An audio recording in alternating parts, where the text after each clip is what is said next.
What's up, guys? This is Frenzy, and this is going to be my full overview of patch 17. I already went through a couple of these changes, so basically we'll just jump into it here. The first is the live stream. If anybody hasn't checked this out and you enjoy the game and want to know more about the future of the game, this is a pretty good dev chat. Overall, I think it's one of the best that they've done. They kind of go into a lot of the design choices and a lot of things that you might be able to see in the future. It's a pretty good live stream. I would definitely check it out. It's about 45 minutes long, so if you haven't checked it out, you have a little bit of extra time, might as well listen through to it. You could even listen to it as you're, playing Mighty Quest or something like that. Alright, so the first thing is camera rotation in the minimap. I did the in detail explanation of this in a previous video, so you guys can check that out. The only thing that I really have to add is that during the dev chat, they did say that they were planning on adding Fog of War, or trying to add Fog of War. They said that there was going to be some technical issues. So all in all, I'm hoping that that goes through, and if Fog of War does go through, I think that this is going to be a good change, because it's going to give you kind of a base fundamental place to work up from in terms of balance. I think every room is going to have a certain specific Fog of War, not relative to the direction of the castle and all of that. So I think that that is going to be a good change to at least start on a clean slate for balance purposes. So I think all in all, in a couple packs, this is going to be a good change. Maybe a little bit, too quick on it, but some of the changes that are going to be coming later in this preview kind of thing actually complement this, and I actually like this more now that they put in some of the other changes. So economic changes, this was also in my previous video. Basically, it's just they changed kind of how the economy works. They changed that the machinery and upgrades. So basically, your portal and your research lab now take gold instead of life force, and creatures and traps and also upgrading your hero will go into life force now. So they basically just switched a few things. I think it's better. It makes life force a little less needed and makes gold a little bit more necessary. But all in all, I think that without more endgame content, we're still going to max out on resources pretty quickly. Buff and debuff, basically there's going to be a little icon on your HUD when you're playing telling you when you have buffs or debuffs. I think that's fine and good. I mean, why not, right? So castle themes, this is actually something I like a lot, that they started to add these in. Specifically, the first three are basically things that we've already seen before. They were randomly generated for users just in general. But the ones that I really liked were the misty thing here, and then the gold-plated castle. I really like the look of this mist as you're going through the castle. It also changes the music that's playing when you're in the castle, I believe. So I really like these changes. I think the artwork is pretty good on especially the spooky theme. I like the fog. I like the overall look of the castle. I think that's pretty cool. Target attacks. Now, targeted attacks is something that they basically changed to eliminate derp farming. Personally, I think they could have went a different route, because a lot of people love playing with their friends, right? I don't mind either way. I do viewer castles all the time. It's not going to affect that. I can still use practice attacks, and it'll work about the same way for me. I don't really care about looting my friends, or targeted attacks. Yes, it affects derp farming, but I don't think it's going to kill derp farming. I think people that have the higher tiers unlocked are still going to be able to derp farm like they normally did. They just have to, spam the more castles button over and over to try to find a derp farm. So I don't really like the way that they did this. I would much prefer something like after 5 attacks on someone you get diminishing returns, or something like that, or just 5 attacks per day on a specific person. Because derp farming, the whole purpose of it is that you can do a 355 defense rating in under 2 minutes.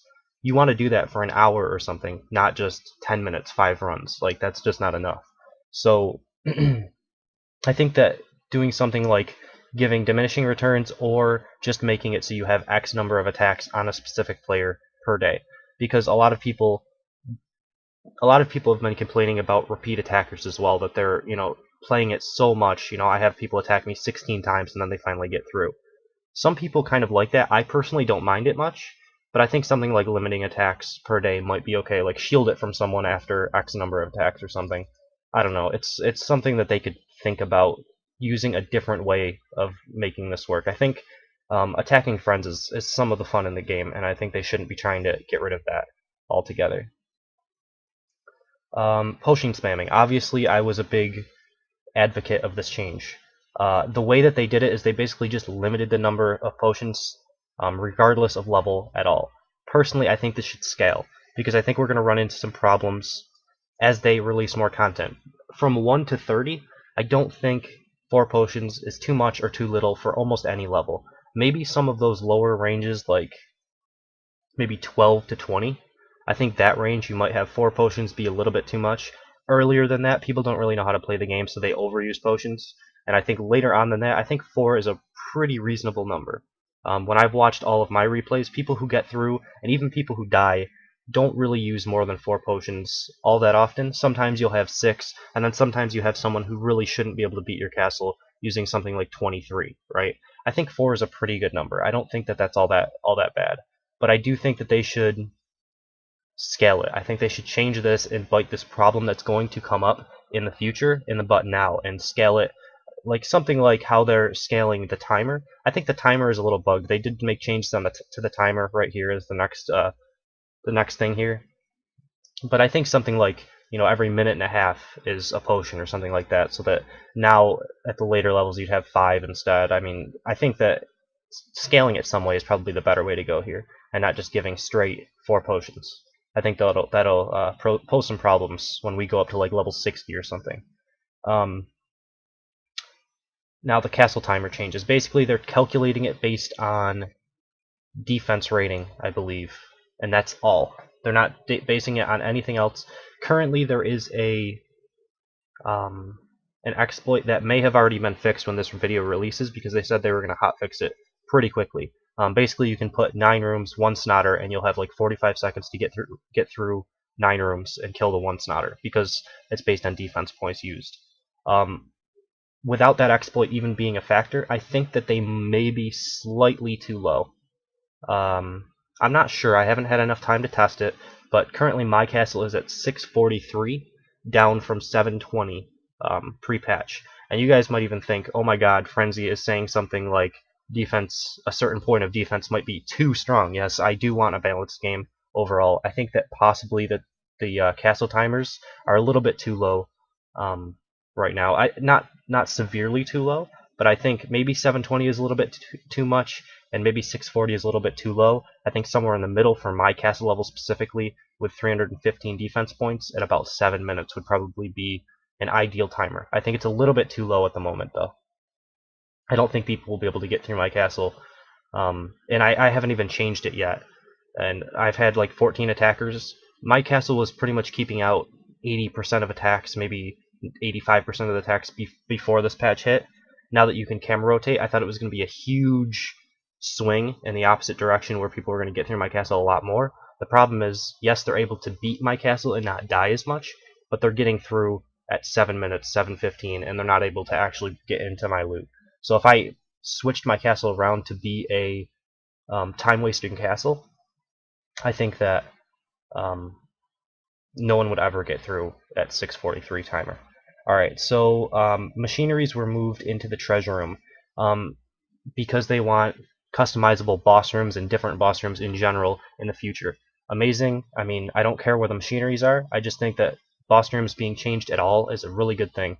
I watched a video not too long ago. It was on the YouTube for the official Mighty Quest YouTube, and they came out with a video for like a trailer or something, and I saw a boss room in there that was outdoors, and I thought that was really cool. And like you could change the boss circle and stuff like that, like change the position of the boss circle or something like that. I don't know. I saw something and I really wanted to try it out, because I was like, where's all this stuff? Like, where's all this content that I saw in this video?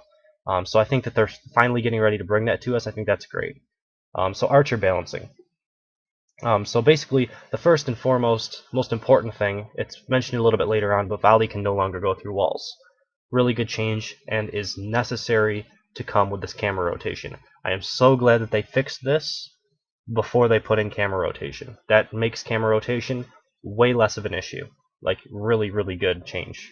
Because I was joking around with some people saying that I was just gonna pull, level 24 castles, I was gonna pull the entire castle and kill it like at the end boss room, because I was gonna be able to see through walls and volley through walls. Now that I can't volley through walls, a lot more difficult. I like that change a lot.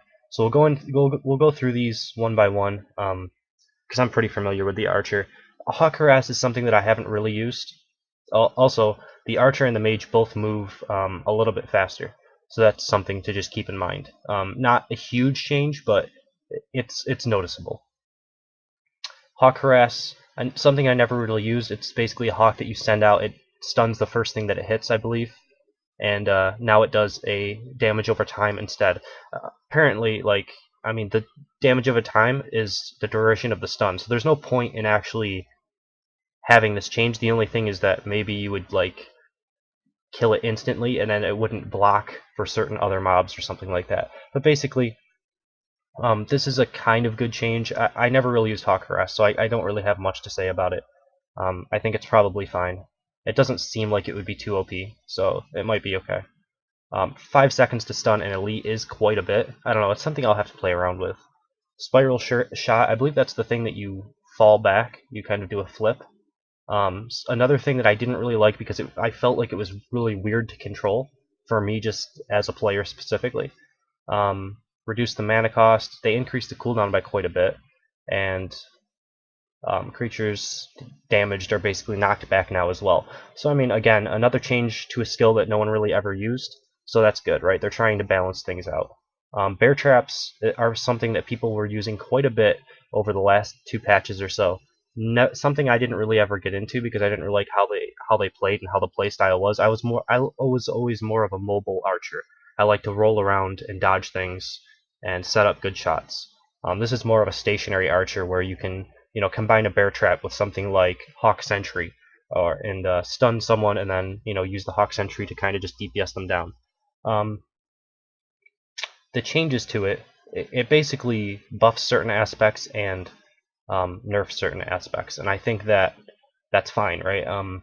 They reduce the number of traps from 5 to 3, and then up to 4 at rank 2, but more overall damage. So I mean, I think it's fine. I think it's a good change. Roll is probably one of the more important changes for me as a player because I use roll a lot. So basically the mana cost has been reduced, the cooldown was increased slightly, so this may affect some of my timings, I'm not sure yet. When I play more and more around with roll and randomly the cooldown won't be up in time for me to get out of the way of a Mega Mutton or something, that's when I'll actually know. The big thing is that the post-roll movement speed is down a ton, from 43 to 10% and then 45 to 20%. So a huge decrease in the post-roll movement speed buff. This is probably to account for the fact that you move faster overall, and roll might not even be viable after this. I'll have to play around with it and see. I really like the dodging aspect of roll, and I like playing a mobile archer, so I'm not going to really like to see this go, but if it's just not necessary anymore, I probably will drop it for another damage dealing skill. So split shot is something that I want to try out a little bit more. I feel that this could become kind of OP.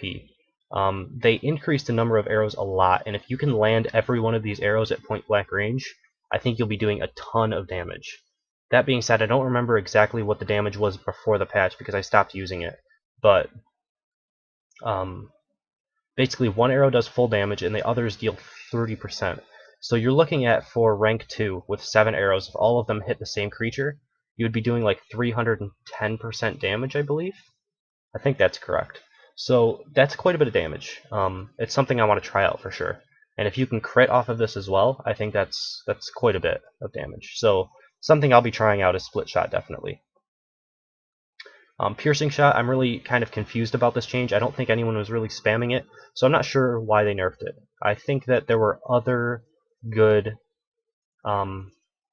area of effect attacks for, freezing shot, for instance, was, in my opinion, better than piercing shot.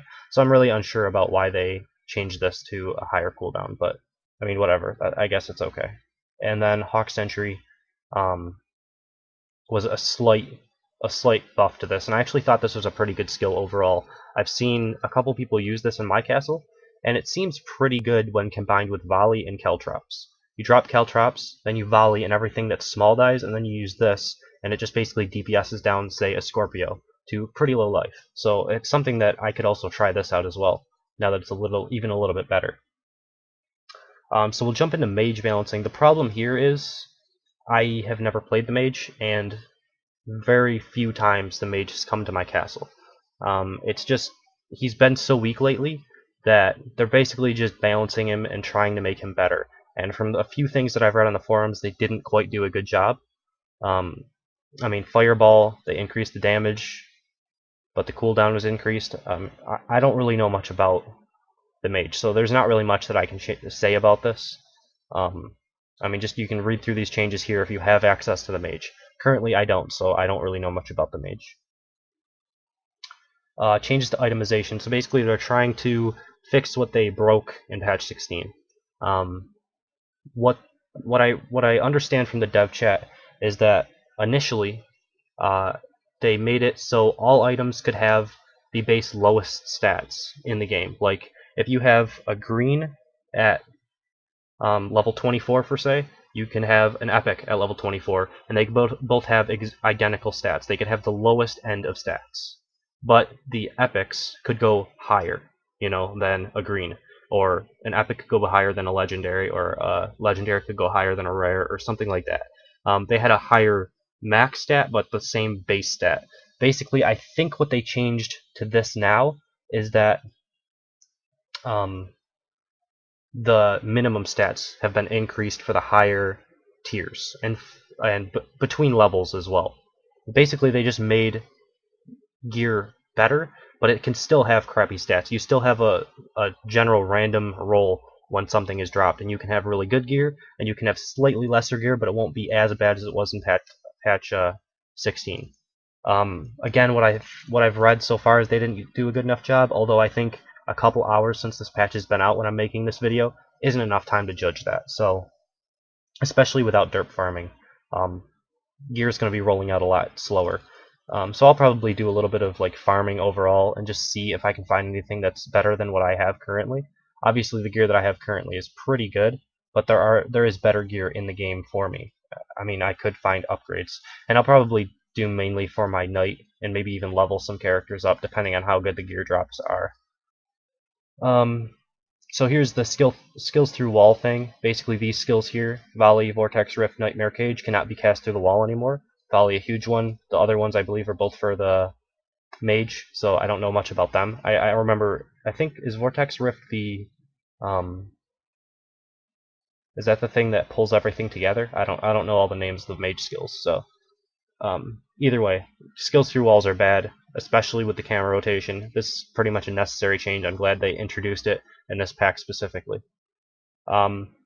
Reduce the effect of chain stunning combos.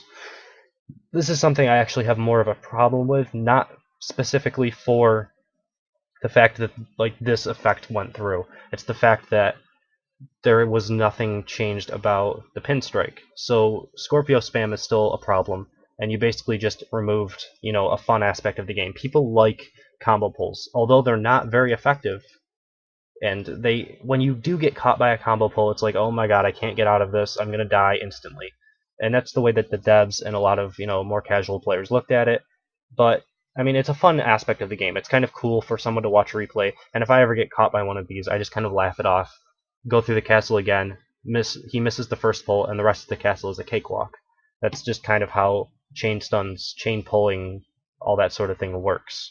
So, personally, I never thought it was a big issue. The only issue that I saw in it was with Scorpios in the boss room, because you could never get away from them. They kept pulling you back over and over and over again, and you couldn't get any distance to actually try to set up and kill the Scorpios. You basically had to kite the Scorpios around corners throughout the castle until they were dead. You couldn't really stand there and fight them. So that was the issue that I saw in it. I didn't really think that the actual springboard combos through an entire castle was ever a problem, because it's pretty easy if you miss the first hook. So I think they needed to definitely put a stun immunity on the knockback, probably on Scorpios as well, because it's still an issue. So they still have some work to do with this, and they even said that this is, you know, kind of a temporary solution, and for pack 18 we have an improved system being worked on. So hopefully their improved system kind of does away with this and makes it a little bit better. The boss creature, actually this guy I don't really know much about. I think I've killed him once in like a pre-made castle, but you know, there's not much here. There's a couple things that aren't listed here though. They mentioned it in the dev chat. Basically, we got access to the IMAX, which is the elite version of the elite version of the Stairmaster, and then we got access to a Vampire Elite for the elite version of a Vamp, and then we got access to the Crab elite version as well. The thing that I don't like about all of the elite versions that we got access to is they didn't take a look at the resistances. I can actually, I think I can do this while I'm recording. So I can do this, and I can hop back into the game and show you guys what I'm talking about a little bit here. Basically, let's take a look just quickly at like the Pete Poundmore and the Cyclops. So Cyclops, you look here, he has 27% resistance and 12% resistance respectively. You look at Pete Poundmore, it goes up by a lot, 52% and 44%. Right, a huge increase makes Pete Poundmore more of a force to be reckoned with. We can go down to something that's new, which is like the Stairmaster IMAX, 33%, 41%, 33%, 41%. They didn't take a look at the resistances, which actually makes these elites a lot less of a big increase. They're just not that tanky big unit that you actually have to get through, kind of like a mini boss. They're not really at that point. I actually kind of like the new Vamp. I hate Vamps in general. I like the new Vamp. I wish it was like more like 8 defense rating. I think 10 is a little bit too high for what it is. Its mystery ability here that it says down in the bottom is Lifesteal, which doesn't actually do enough to make it worthwhile. It's like a sliver of health that they get back per attack, and their attack speed's too slow. But I do kind of like the new Vamp because it doesn't die to one volley, so I mean that's good.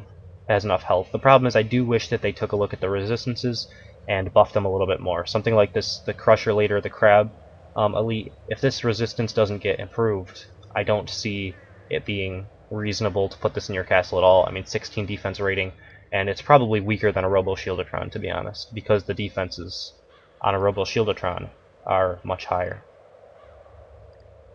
You know, 40 and 52, and then 52 and 65. That's a big deal to have those extra 10% resistances or so. So I think they need to take a look at that before these elites are really going to be all that viable. I wish they would have done that beforehand. But that's pretty much it that comes in with the new patch. There was a slight like stealth nerf that I noticed to Ballista Traps. It's like mines now, where it shows you where the thing is going to fall. As soon as it shoots, it has a circle on the ground, and you can kind of get out of that circle and not take damage. I don't really like that, but it's okay. It does add kind of a certain skill dodge aspect to the game. It just makes it a little bit easier for casuals to figure out that that's what they need to be doing. I guess that's okay though. I mean, if that's the way that they're going to start catering to the casuals, I think that's okay. So I mean, with that, that's pretty much it. You guys can, you know, share your thoughts in the comments and all of that sort of thing. And I hope you enjoyed it. I thank you for watching, and I will see you next time.